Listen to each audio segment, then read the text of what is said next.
പ്രതിപക്ഷ നേതാക്കളുടെ പ്രസംഗത്തിൽ സെൻസർഷിപ്പുമായി ദൂരദർശനും ഓൾ ഇന്ത്യ റേഡിയോയും.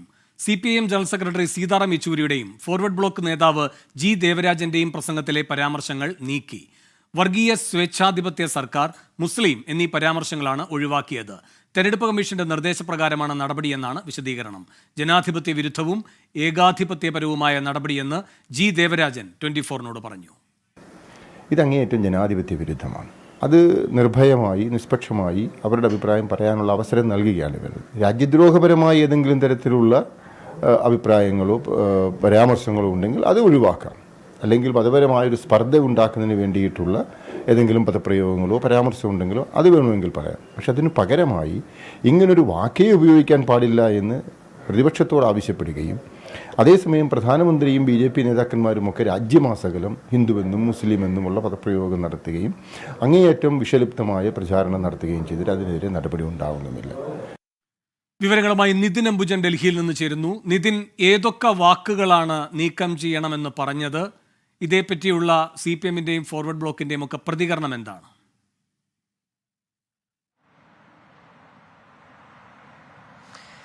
വേണു, ലോക്സഭാ തെരഞ്ഞെടുപ്പിൽ വോട്ട് അഭ്യർത്ഥിക്കാൻ ഇത്തരത്തിൽ പാർട്ടികൾക്ക് ഓൾ ഇന്ത്യ റേഡിയോയും അതോടൊപ്പം ദൂരദർശനും സമയം അനുവദിക്കാറുണ്ട്. ഈ സമയം അനുവദിക്കുന്നതിൽ ഒരു പ്രസംഗം മുൻകൂട്ടി തന്നെ തയ്യാറാക്കി ഓൾ ഇന്ത്യ റേഡിയോക്കും അതോടൊപ്പം ദൂരദർശനും കൈമാറേണ്ടതുണ്ട്. അങ്ങനെ തയ്യാറാക്കിയ പ്രസംഗത്തിലെ ചില വാക്കുകളാണ് ഇപ്പോൾ ദൂരദർശനും അതോടൊപ്പം തന്നെ ഓൾ ഇന്ത്യ റേഡിയോയും സെൻസർഷിപ്പ് ഏർപ്പെടുത്തിയിരിക്കുന്നത്.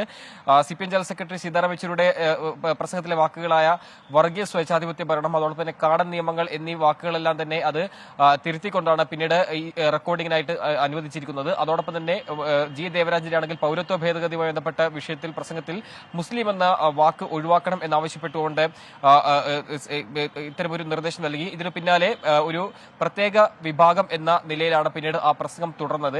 എന്തായാലും വലിയ പ്രതിഷേധമാണ് ഇപ്പോൾ CPMഉം അതോടൊപ്പം തന്നെ ഫോർവേഡ് ബ്ലോക്കും ഈ നടപടിക്കെതിരെ രംഗത്ത് വന്നിരിക്കുന്നത്. കാരണം ഒരു ജനാധിപത്യ വിരുദ്ധവും അതോടൊപ്പം തന്നെ ഏകാധിപത്യപരമായ നടപടിയാണ്.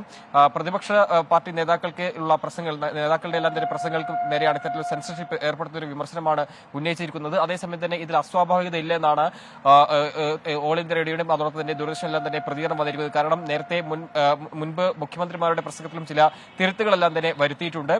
തെരഞ്ഞെടുപ്പ് കമ്മീഷന്റെ ചട്ടങ്ങൾ അനുസരിച്ചുള്ള നടപടി മാത്രമേ സ്വീകരിച്ചുള്ളൂ എന്നാണ് വിശദീകരണം. എന്തായാലും വലിയ പ്രതിഷേധം ഉയരുന്നത് കാരണം ഒന്ന് പ്രധാനമന്ത്രിയുടെയും അതോടൊപ്പം തന്നെ BJP നേതാക്കളും ഇത്തരത്തിൽ വിദ്വേഷപരമായ പ്രസംഗങ്ങൾ നടത്തുമ്പോൾ പ്രതിപക്ഷത്തിന്റെ അടക്കം പരാതികൾ ഇപ്പോഴും തെരഞ്ഞെടുപ്പ് കമ്മീഷന്റെ മുമ്പിലുണ്ട്. പക്ഷേ ഇതിലൊന്നും തന്നെ തെരഞ്ഞെടുപ്പ് കമ്മീഷൻ നടപടി സ്വീകരിക്കുന്നില്ല. അങ്ങനെ ഇരിക്കുകയാണ് ഇപ്പോൾ പ്രതിപക്ഷ നേതാക്കളുടെ പ്രസംഗങ്ങൾക്ക് നേരെ സെൻസർഷിപ്പ് ഏർപ്പെടുത്തിയിരിക്കുന്ന എന്നൊരു വിമർശനമാണ് പ്രധാനമായും ഇപ്പോൾ CPMഉം അതോടൊപ്പം തന്നെ ഫോർവേഡ് ബ്ലോക്കും ഉന്നയിക്കുന്നത്. ശരി, നിതിൻ അംബുജനാണ് ഡൽഹിയിൽ നിന്നും വിവരങ്ങളുമായി ചേർന്നത്. ലോകത്തെവിടെയായാലും ഏത് സമയത്തും 24 വാർത്തകളും ഓഗ്മെന്റഡ് റിയാലിറ്റി പാക്കേജുകളും എക്സ്പ്ലെയിനറുകളും വിശദമായി കാണാൻ ഞങ്ങളുടെ YouTube ചാനൽ നിങ്ങൾക്ക് സബ്സ്ക്രൈബ് ചെയ്യാം.